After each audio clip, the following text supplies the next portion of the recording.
রাজ্যের প্রাক্তন মন্ত্রী তৃণমূল কংগ্রেসের জঙ্গিপুরের বিধায়ক শিল্পপতি জাকির হোসেনের সংস্থা ও বাড়িতে গতরাতে কেন্দ্রীয় জিএসটি বিভাগ তল্লাশি অভিযান চালায়।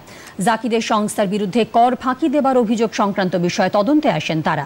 গতকাল বিকেলে কেন্দ্রীয় বাহিনীর নিশ্ছিদ্র নিরাপত্তায় আয়কর দপ্তরের উচ্চপদস্থ আধিকারিকরা সুতির ঔরঙ্গাবাদে বিধায়কের বাড়ি ও একাধিক বিড়ি ফ্যাক্টরির অফিসে তল্লাশি শুরু করেন। প্রায় ৮ ঘন্টা তল্লাশি ও নথিপত্র খতিয়ে দেখার পর আধিকারিকরা রাত ১টা ৩০ নাগাদ জাকির হোসেনের বাড়ি ও ফ্যাক্টরি ছেড়ে বেরোন।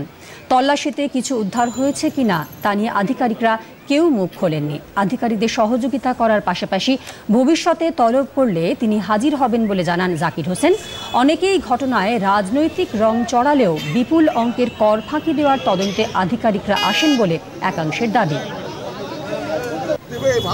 ভাবা যায় না, কোটি কোটি মানুষের কর্মসংস্থানে চাই, অথচ এবার প্রতিহিংসামূলক যেমন সমস্ত ফ্যাক্টরি জায়গায় শিবলি আমাদের টার্গেট